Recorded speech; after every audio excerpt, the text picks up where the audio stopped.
Magandang araw po, welcome po sa aking channel, Love9 TV. Patalasasan po, meron po ba kayong mga properties na napapabayaan or non-performing assets? Plan nyo yung ibenta, pero wala kayong oras sa pagbibenta nito. Kung ito'y pagkakatiwala nyo po sa amin, tawag lang po kayo sa aking numero, usap po tayo, gawan ko po ng video for free. Yes, libre po, wala po kayong babayaran. Tutulungan pa namin kayong mabenta ang inyong property. Kami na po bala sa marketing, sa boosting or paid ads, even sa tripping, hindi na po kayo mapapagod sa pag-entertain ng mga buyers. Kami na po bala sa lahat. Tawag lang po kayo. Nandito po tayo ngayon sa Santa Rosa, Laguna kung saan meron po tayong bagong video presentation. Isang residential property na may lot area na 281 square meters. Ito po yung nasa corner lot at may floor area na 340 square meters. Meron po itong 4 bedrooms, maid's room, guest room, 5 toilet and bath, at 2 car garage. Yan po yung garahe at sa taas nito yung balkonahe. Ito po ay fully furnished at may CCTV. Nasa loob po ito ng isang exclusive subdivision na kumpleto po ang amenities. At meron pong 24 hours roving guards. Meron din po itong free golf membership. So ito po yung entrada o main door. At welcome po dito sa napakaaliwalas at napakagandang bahay. Yan po yung living area o salas. Naka-ceiling cove design, may pin lamps, center lamp, at ceiling fan. Ito po ay fully furnished kaya lahat pong nakikita nyong kagamitan ay kasama po yan. Dito po yung dining area o kitchen kung saan meron pong sliding glass window papunta naman sa open lanai. Naka-ceiling cove design na rin po ito. May pin lamps, flute type design ceiling cladding. Ito naman po yung access door o sliding glass door papunta naman sa open lanai. Mula po dito sa dining area, meron pong access door dito na papunta naman sa maid's quarter. Then may security grill po dyan. Lahat pong nakikita nyong kagamitan ay bago po yan. Ganun din po itong bahay.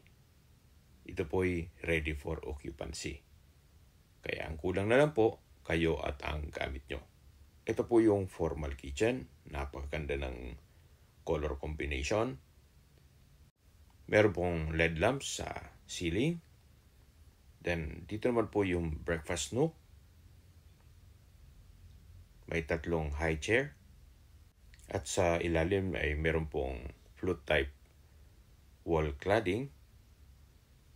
At mula naman po dito, may built-in oven at microwave. May wall-mounted kitchen cabinet. Wall-mounted shelves.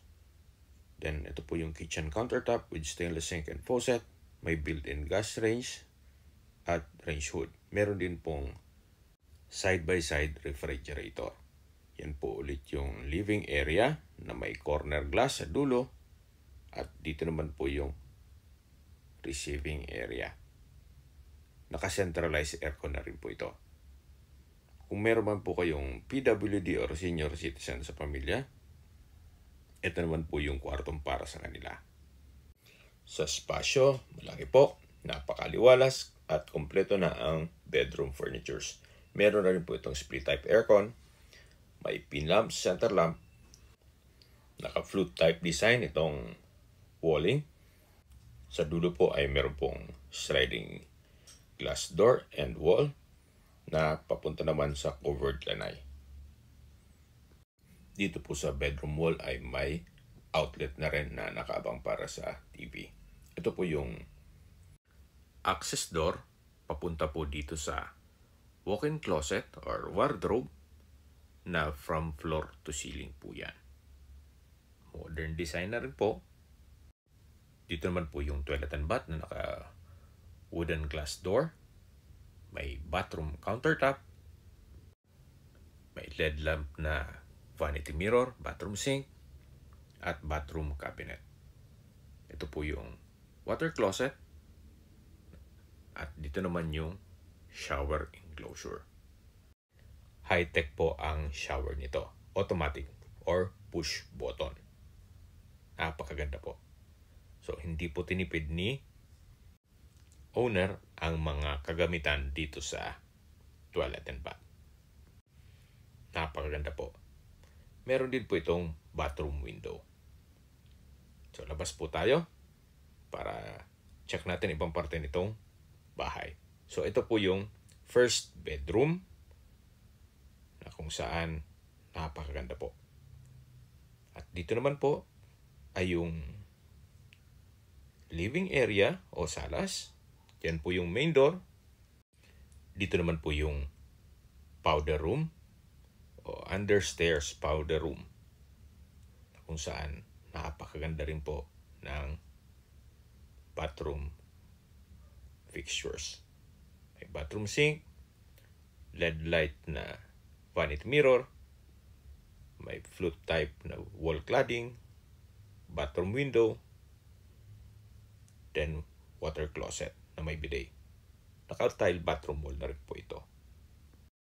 At paglabas nyo po, meron din understairs storage. Mula po dito sa powder room, matatanaw nyo na yung living area o salas, yung breakfast nook, then sa dulo po yung dining area. Ito naman po yung stairs na naka-wooden staircase, glass railing, at tubular handrail. Meron din pong staircase window na nag-serve as natural sunlight. Samahan niyo po ako. Akyat po tayo.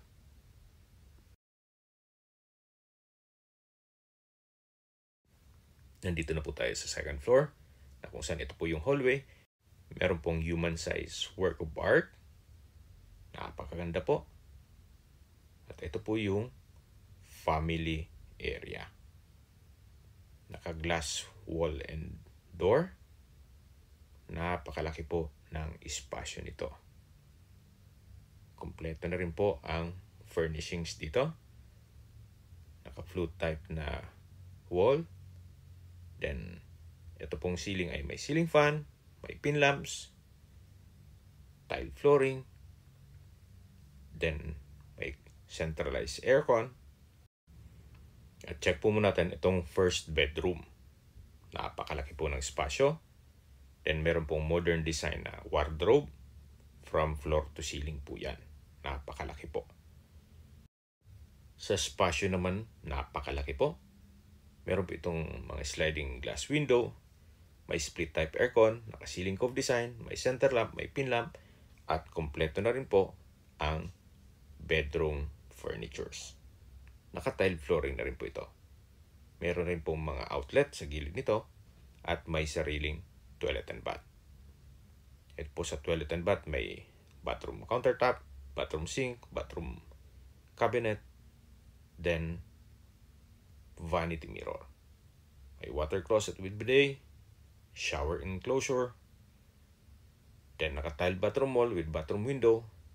So ganun din po, may overhead shower at automatic din po ito or push button. May towel rack din po dito. So tunghayin nyo po ulit itong first bedroom dito sa second floor na napakaaliwalas. So lalabas po tayo. Mula po dito sa first bedroom, ito ulit yung family area.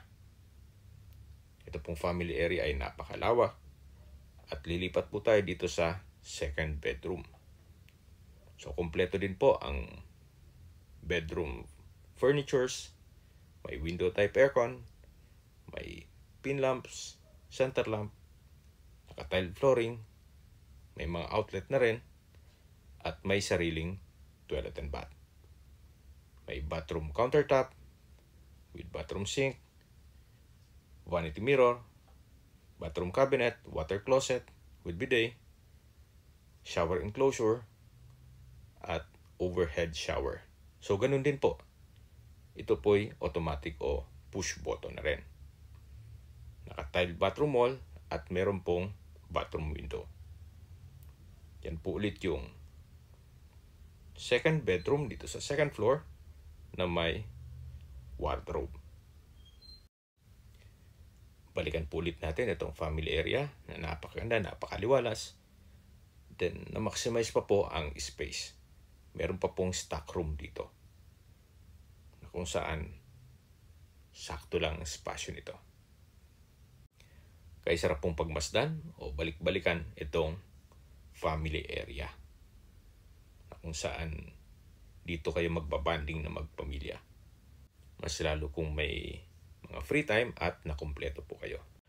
Okay, labas po tayo. So, nandito po ulit tayo sa hallway at yan yung hagdan at staircase window. Then, ito naman po yung master's bedroom. Ito pong master's bedroom ay napakalaki ng espasyo. Kumpleto po ang bathroom fixtures. May ceiling fan, naka-ceiling cove design, may pin lamps. Then may hanging lights. Then sa dulo po ay may flute type na bedroom wall. Dito naman po yung wardrobe na from floor to ceiling. O modern design wardrobe. Naka-tile bathroom wall na rin po ito. Yan po, napakaganda po. Then meron pong glass shelves. At dito po, pag binuksan nyo, ay automatic na po yan. Pag open nyo, ay naka-on na ang ilaw. Then naka-soft close hinges na rin po siya. Napakaganda po ng disenyo. So yan po yung flute type design. Tunghayin nyo po itong napakagandang bedroom na may split type aircon na rin. Meron pong sliding glass window. Then sa dulo may corner window. Then may drawer and dresser. May sariling toilet and bath na rin po dito. May bathtub, naka-tile bathroom wall with bathroom window. Then may towel rack, shower enclosure, at bathroom countertop. Meron pong dalawang bathroom sink na may malaking vanity mirror, may hanging lamp, at bathroom cabinet. May water closet. Ito pong shower enclosure. Then, naka-tile bathroom wall na rin po dito. At may overhead shower. Premium tiles po ang ginamit dito sa bathroom wall. Yan po yung bathtub. So, lalabas po tayo. So, tunghayin nyo po ulit itong master's bedroom na napakaganda at napakaliwalas. Okay, lalabas na po tayo. So, balik po ulit tayo dito sa hallway. May corner window. Yan po yung glass door papunta sa family area. At ito naman yung access door papunta dito sa balkonahe o terrace. Kung meron pong okasyon, pwede pong ganapin dito, gawa ng napakalaki din po nito. Naka-tubular railing, then tile flooring, at meron na ring mga outlet sa gilid nito. So hanggang sa dulo po yan, dun sa may master's bedroom. Yan po yung harapan ng bahay, kung dito sa taas, at ito naman yung paligid nito. Napakatahimik po ng lugar, sariwang hangin. Sa klima naman, banayad lang, hindi naman siya ganun kainit at hindi naman ganun kalamig. Sakto lang po. So, nandito po ulit tayo sa hallway. At pababa po tayo para check natin yung ibang parte nitong bahay. Yan po yung staircase window na nag-serve sa as natural sunlight. At ito pong staircase wall, pulido po ang pagkapalitada. Kaya quality po ang pagkagawa nito. Mula po dito sa hagdan, yan po yung living area. Then sa dulo naman po ay dining area at dito naman yung formal kitchen na may hanging linear light. So habang naglilibot po tayo, masingit ko lang po. Kung sakali man po na ma-acquire nyo ito, meron na pong free gold membership.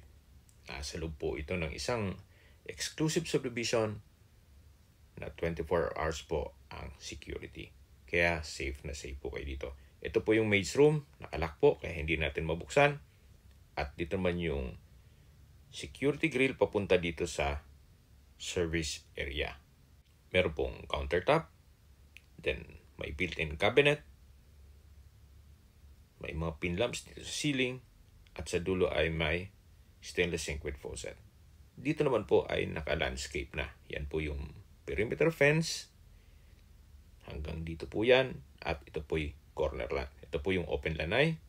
Yan po yung sliding glass window papunta sa dining area. May pathway po dito. Then, meron rin pong mga ornamental plants sa gilid nito. Yan po yung corner window sa may living area. At dito naman po may security grill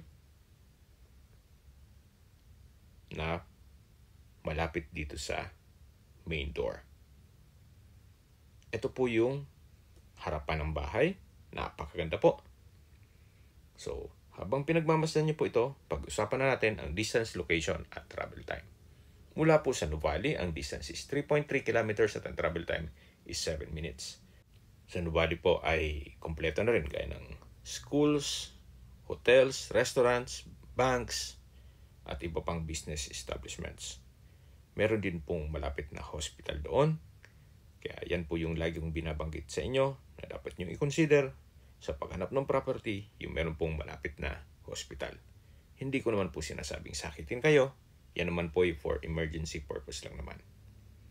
Mula naman po sa University of Santo Tomas, Santa Rosa Campus, ang distance is 14.2 kilometers at ang travel time is 26 minutes.